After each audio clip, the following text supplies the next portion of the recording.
And we are back with another Premier League predictions video after a week that has been dominated by both European football and, unfortunately, the pandemic rearing its ugly head once again.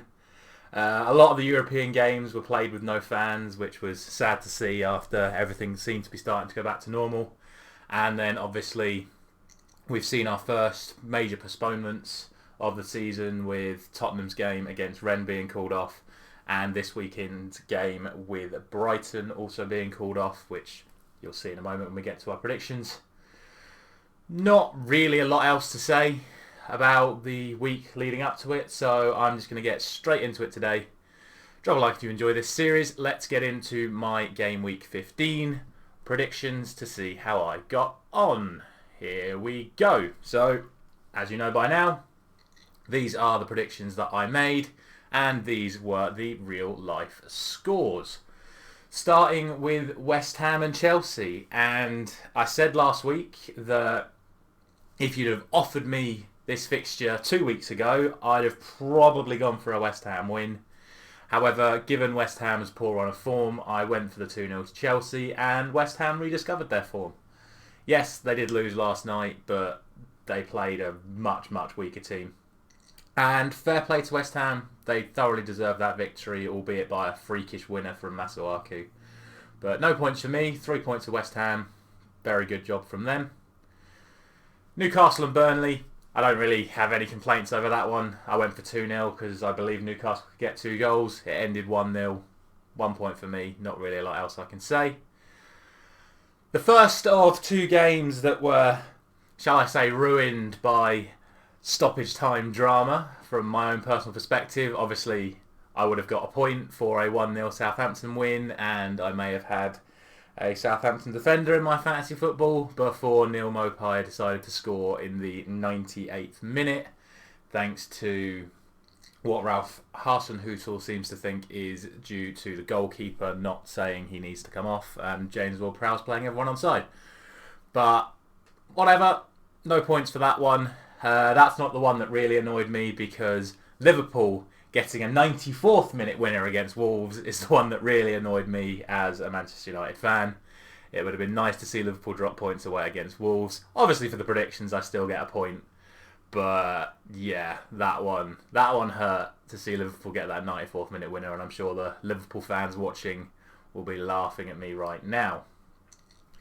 On to Watford and Man City, and my first of 3 3-pointers of the week. I'm very pleased with my performances this week. I mean, there's not really a lot else to say about it when I get the prediction correct. So, yeah, 3 points for me. Man City beat Watford 3-1.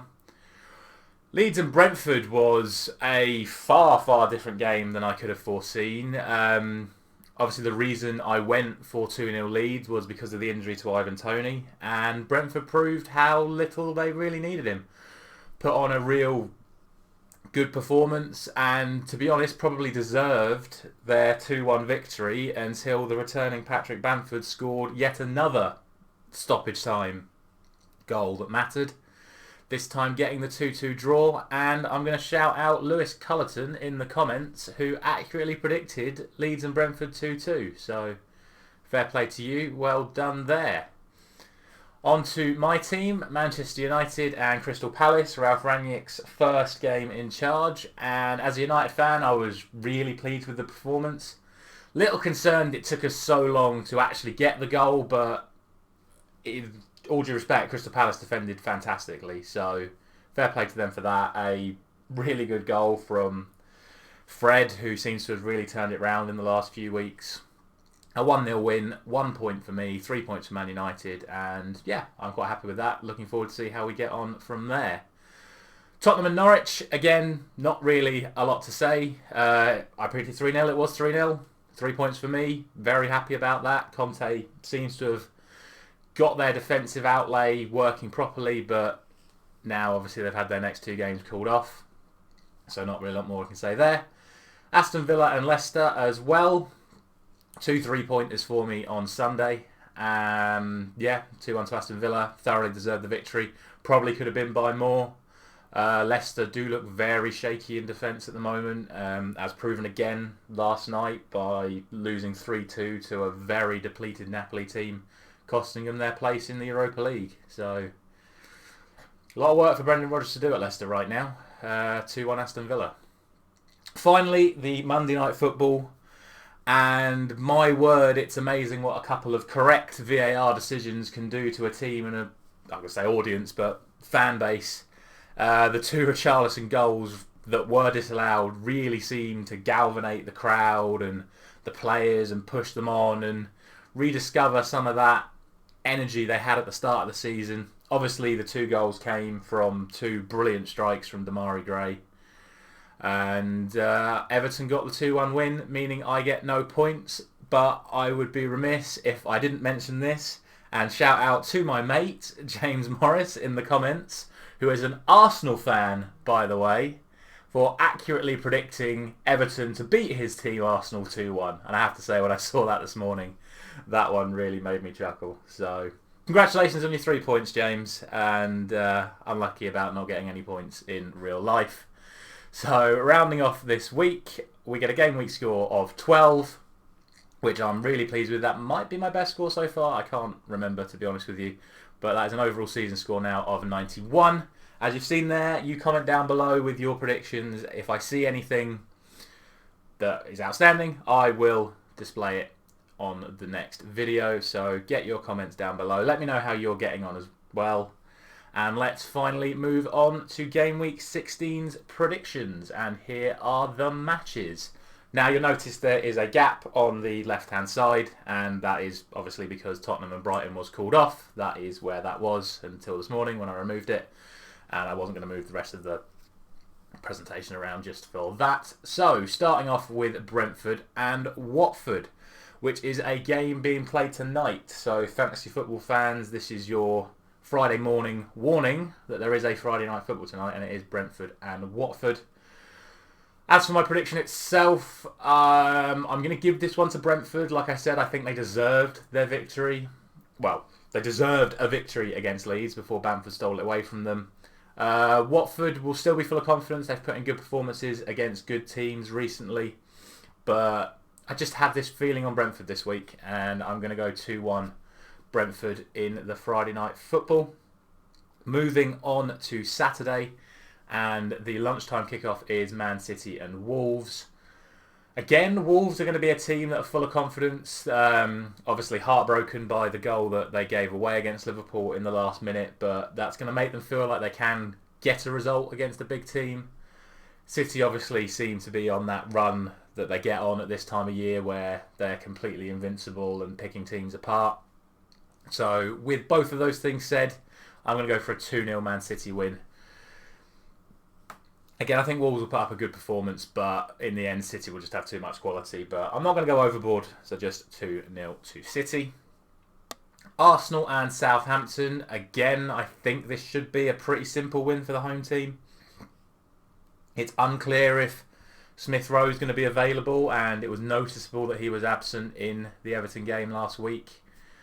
If he's back, I think it would certainly be an easy win, but even without him, they should have enough to beat Southampton at home, and I'm going to go for a 2-0 Arsenal win there. Chelsea and Leeds is actually quite an interesting one now, in my opinion. Chelsea have obviously started leaking goals recently, which is something that I'm very surprised about, given how well they have been defensively so far this season, but it seems the losses of Chilwell down that left-hand side have made an impact, and their defensive organisation seem to have slipped. Kante's obviously not played the last few games, and they've conceded, I think it's 7 goals in their last 3 games. I'm still going to give them the win against Leeds, but it's going to be a 3-1 victory this time. Lukaku and Werner obviously both scoring on their return to the starting lineup last in the Champions League midweek. But I'm going to give Leeds a goal. I still think Chelsea should win, but 3-1 is going to be my prediction there. Probably the biggest fixture of the weekend, in my opinion, in Liverpool and Aston Villa. Steven Gerrard's first return to Anfield as a player or manager not representing Liverpool.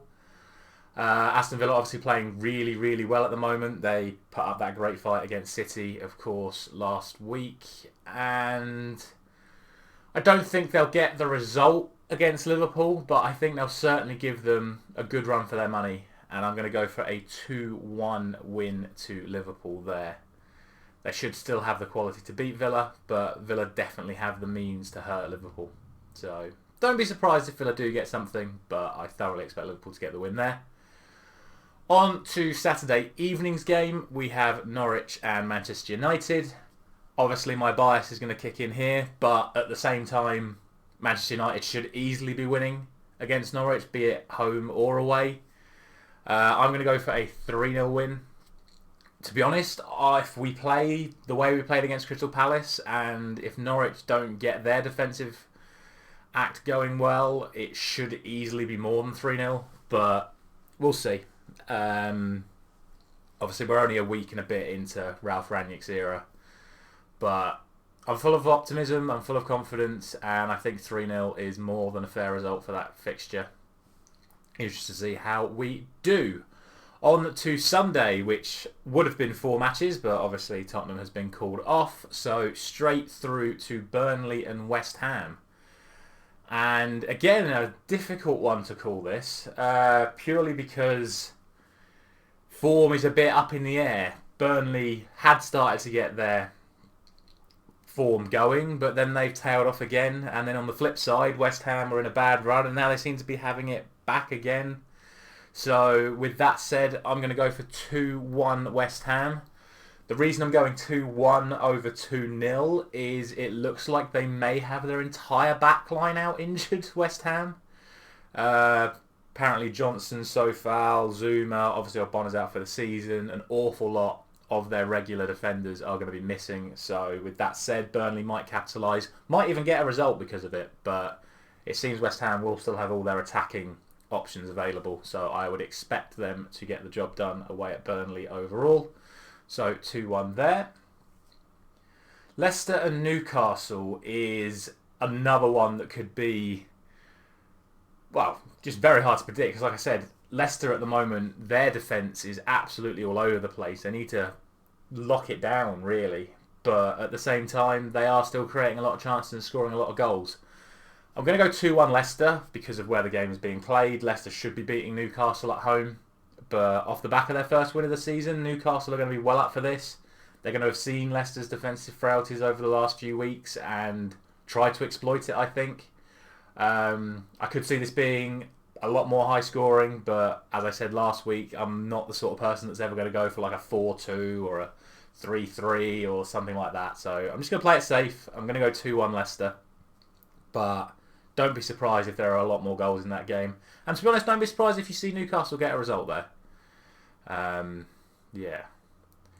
Finally, the Sunday evening game sees Crystal Palace play against Everton. And to be honest, I think this is probably the toughest fixture to call this week, other than maybe Brentford-Watford. Just because of what we've seen over the last couple of weeks. Crystal Palace have gone 3 games without a win, but in all 3 games they've performed really, really well. On the flip side, Everton have struggled over the last few weeks, but then seem to find their momentum again against Arsenal. So, with that said, this is going to be my 2-2 prediction for the week. The main reason for this is I think, obviously Crystal Palace put in that brilliant defensive display against Manchester United, but now at home to Everton, I expect them to be a lot more expansive. Like, you know, go for the win with attacking play rather than part the bus and counter-attack.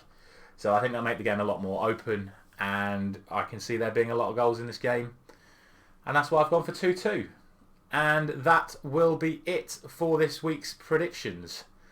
Drop a like if you are enjoying this series. Again, reminder, put down in the comments your own predictions. I will be back on Monday morning because we have another set of midweek fixtures. Hopefully by then Tottenham will have their game going ahead because they have till Thursday to get that sorted. Otherwise they're going to have 3 games to find at some point in the calendar. Until then, I will see you on Monday. Thank you very much for watching.